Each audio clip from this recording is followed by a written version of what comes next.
London is a very big city. Every year, a lot of people vanish and are never heard of again.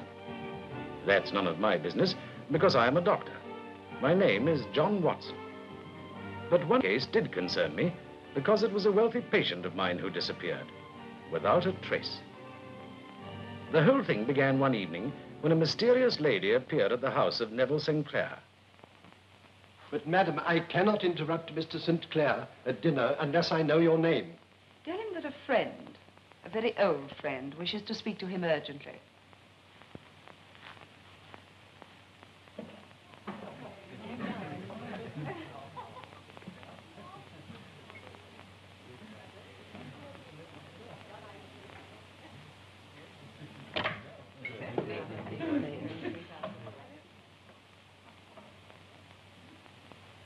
You wish to speak to me, madam?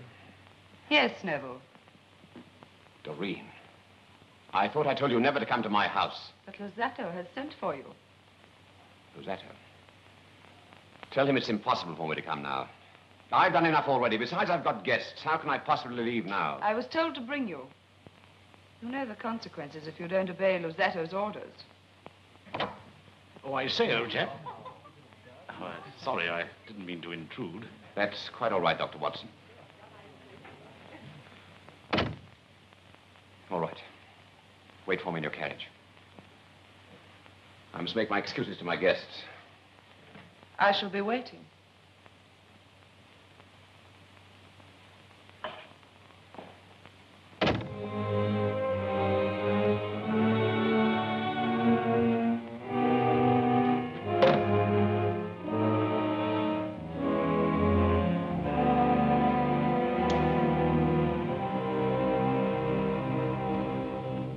So, Mr. Holmes, you can see from what I've told you how desperately I need your help. It is now 3 days since my husband disappeared, and I'm beside myself with worry. And you have no knowledge of this strange woman who visited your husband? No, Mr. Holmes. Oh, I saw her for a moment when I barged into the study. She was tall and very beautiful, but not out of the top drawer, you know. It is not my wish to probe into your private affairs or other intimate matters between you and your husband, but unless you're prepared to be perfectly frank on such matters, I can be of no help to you. Mr. Holmes, it's not what you imply. My husband and I are devoted to each other. He wouldn't have an affair with another woman. I did not say that, madam. But, Holmes, what else could you have meant? Mrs. Sinclair, is it not true that your husband has forbidden you to visit him at his office? Is it not true that you know nothing of his business associates, his occupation, or how he spends his time each day in the city? Yes. Yes, Mr. Holmes. I was ashamed to tell you. But how did you know? It was a matter of simple deduction, madam. Surely any woman whose husband has disappeared would go at once to his office and speak to his business associates in an endeavor to learn of his whereabouts. Since you have no such knowledge, it is obvious that you do not know where your husband's office is, nor do you know who his associates are. The only explanation is that your husband not only has failed to tell you of his affairs, but has, moreover, forbidden you to learn of them. Why? I don't know. But, Mr. Holmes, I did go to his office. You did? And yet you concede that my deduction was correct? This is not reasonable, madam. Today I went to the office address, and I found there's no such place. Possibly you went there at the wrong time. However, I feel that if we go there at once, we may find an answer to the mystery of the office that exists, but is not there.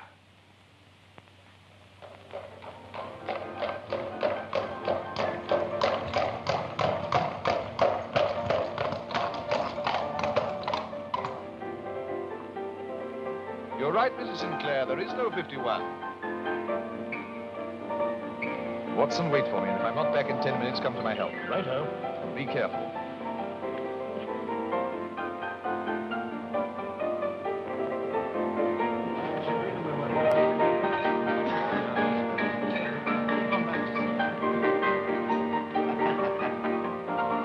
Brandy.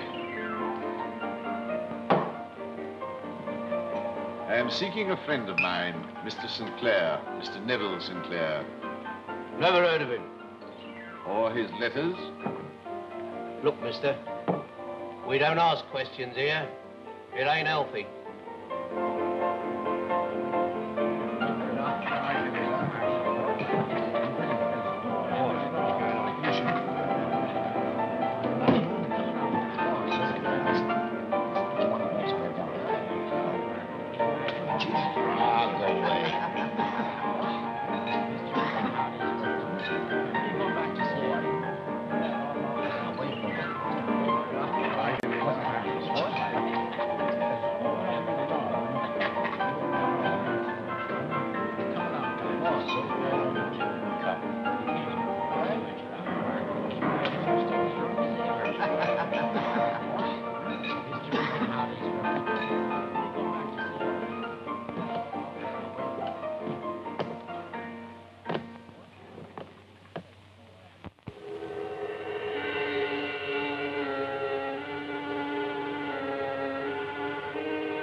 Where are we? Redmead Lane by the river.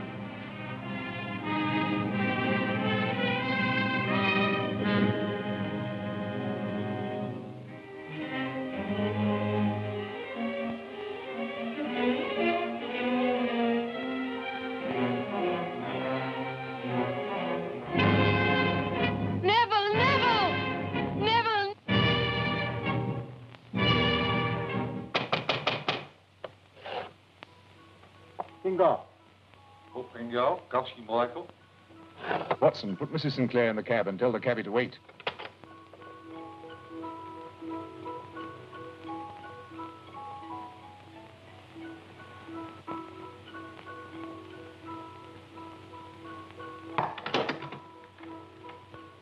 Heavens, Holmes, it's an opium den. If your nose had been as sensitive as your eyes, you'd have known that 30 seconds ago. Good evening. I'm Luzzatto. The bar of gold is at your service, gentlemen. We're looking for Mr. Neville Sinclair. The name is unfamiliar. He was here only a moment ago. We saw him at the window. However, if we must search for ourselves... Holmes! Holmes, take no offense! Holmes! Now leave me be, you filthy... Take your hand on me! Holmes! Holmes! Holmes, take no offense! Holmes! Cabby, the police station, and drive like blazes.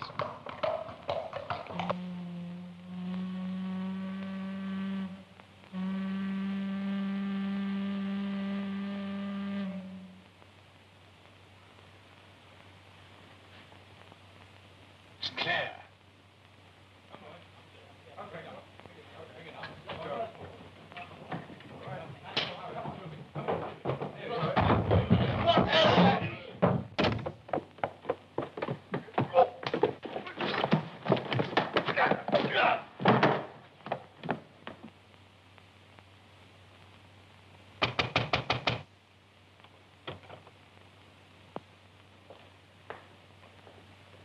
Good evening, Inspector. Is this another one of your courtesy visits?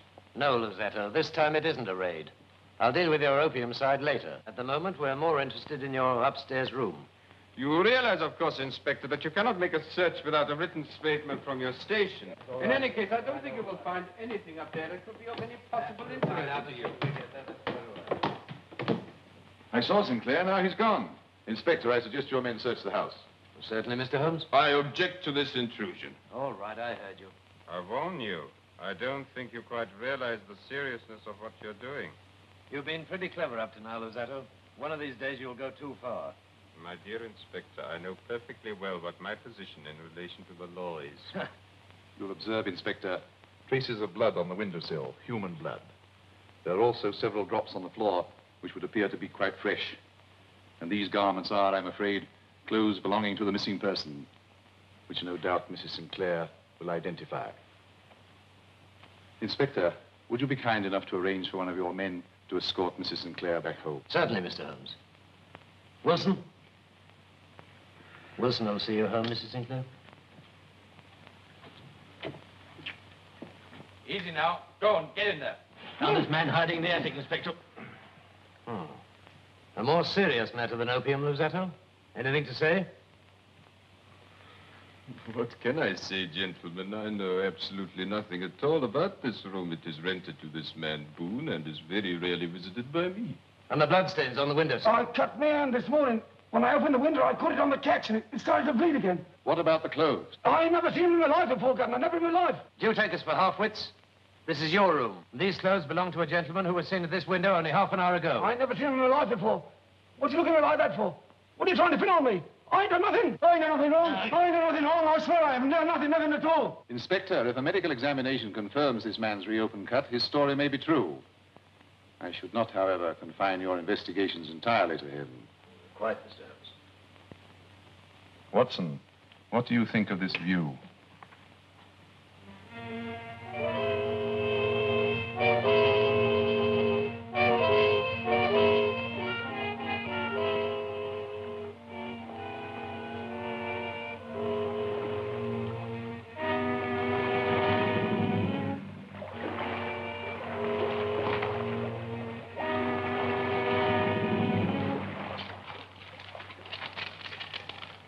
Sinclair's coat.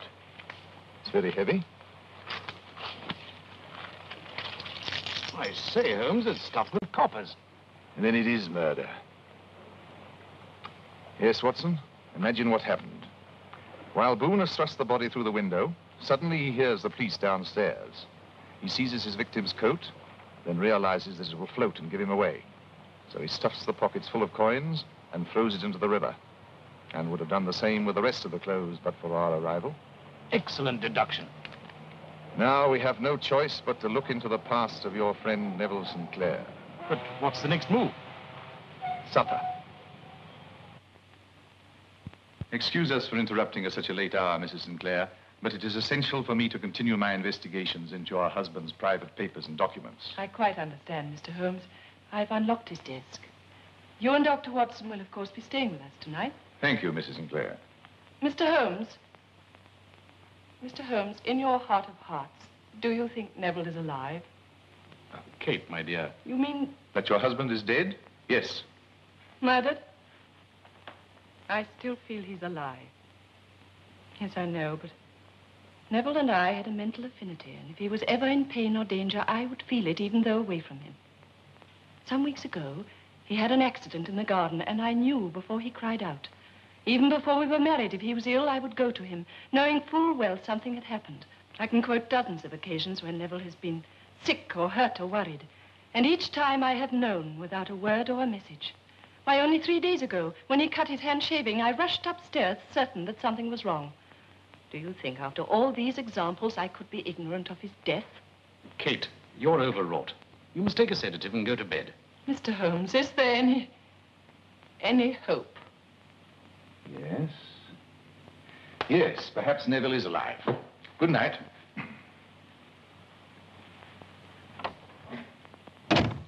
Oh, I say, Holmes, how could you say such a thing? Raising the poor girl's hopes. Watson, I ought to be kicked from here to Baker Street. I hold the key to the mystery. The key? Where? In the bathroom. Bathroom? Yes, look for it before you go to bed. Good night.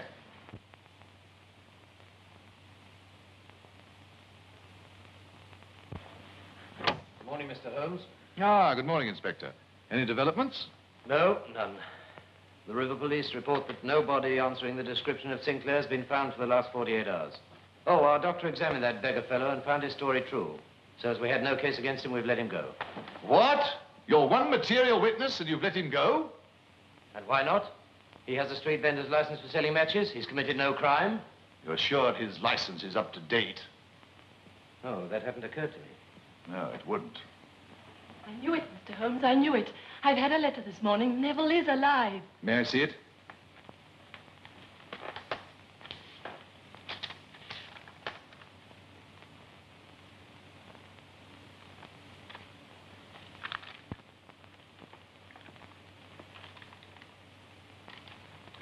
Your correspondent, Mrs. Sinclair, is feminine. Her occupation, I suspect, connected with the more fashionable dress houses in Bond Street. But how on earth could you... The envelope originates from Astley's of Bond Street. The watermark is quite discernible. The sloping characteristics of the writing, despite the efforts at disguise, clearly indicate the sex, whilst few men liberally perfume themselves with Marcy's Quelquefleur.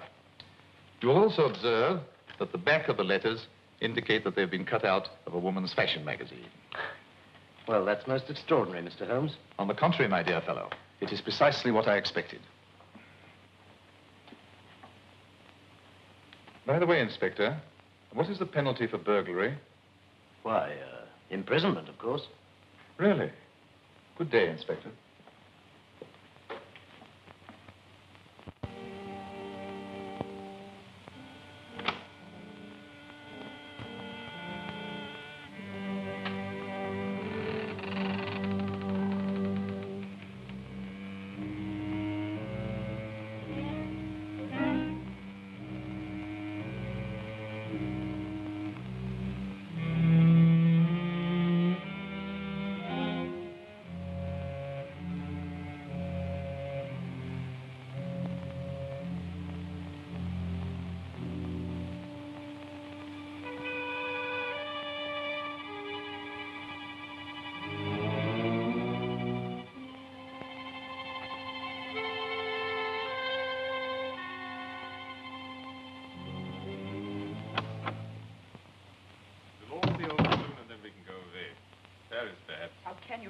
holiday when we're in such danger. This is so foolish. You've gone too far with Sinclair. With Sherlock Holmes investigating, the whole matter is becoming dangerous. And I won't have any further part in it. You're too heavily involved, my dear, to try and withdraw. Besides, you should not have any regrets about Neville Sinclair. After all, he didn't have any regrets about dropping you when his inheritance made it possible for him to marry into society. I don't need you to remind me. Neville has served his purpose. That should be the end of the matter. I have not noticed any complaints about the profits. Sherlock Holmes investigating. The profits lose their appeal. The risk is too high. My dear Doreen, Holmes is still searching for Sinclair's body. Why can't you stop that yapping dog before I strangle it?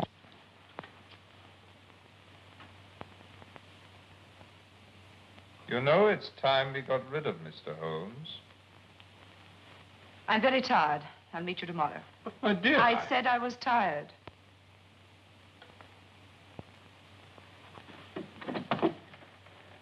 Good night.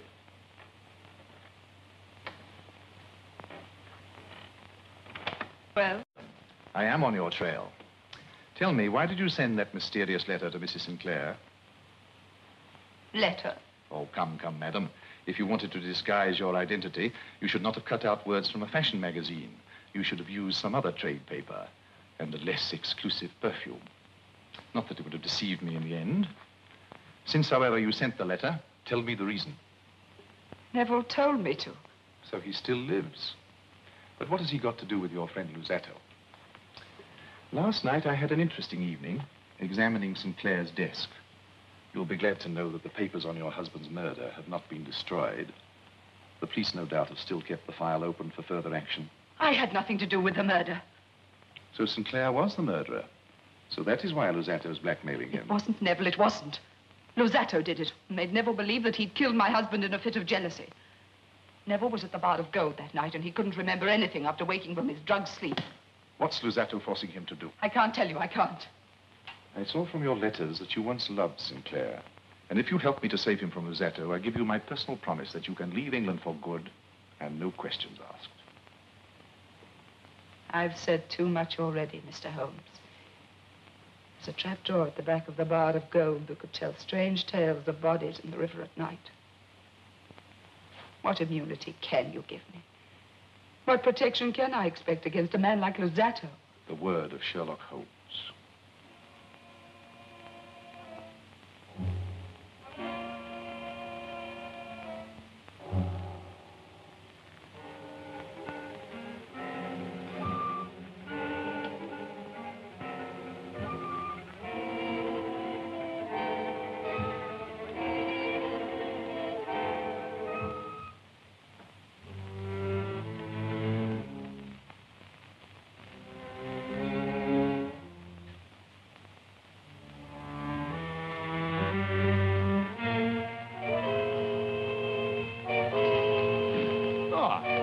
Elementary, my dear Watson.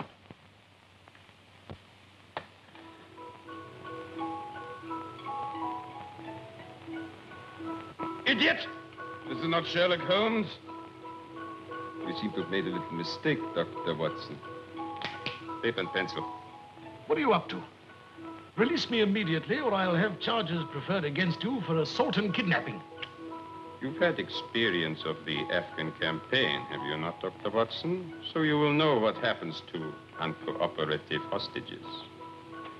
You will write a note to Sherlock Holmes telling him to come here, and alone. You can go to blazes, sir. Open this door. Open this door. Here, what are you... Open this door, do you hear? Come on, boys, bring it down. Will you join me in a duet, Doctor? Holmes!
It's Sinclair. Yes, my dear Watson. The man with the twisted lip. Ah, Inspector. We have found the missing Sinclair. He was a prisoner. Oh, congratulations, Mr. Holmes. You'll be glad to know we've got the whole gang. Unfortunately, the only person who got away was that peddler, Boone. He won't get very far, though. I've given orders for his immediate arrest. What for, Inspector? His license is out of date. The blackmail is over, Mr. Sinclair. You are completely innocent of the death of Doreen's husband. Lozato is at this moment being charged with his murder. Thank goodness for that. You knew then of their hold over me. Naturally. I know also that they compelled you to act as a dope peddler and used your ability at disguise, knowing that no one would suspect a dirty street beggar. Thank goodness my wife saw me at the window that day, of course. I was confused and frightened. When you came in, I pretended to be dead. The fight downstairs gave me a few minutes' grace, and I became the peddler again. I began to throw my other clothes out of the window. That was how I reopened the cut on my finger. The bathroom, Watson. As soon as Mrs. Sinclair said her husband had cut his hand shaving, I knew I had the key. Mr. Sinclair, the hour is late. Yes. Don't worry that your wife will ask questions. She will keep her promise to me not to. She will be too happy to have you home. Good night, Mr. Sinclair. Good night, Mr. Holmes, and thank you.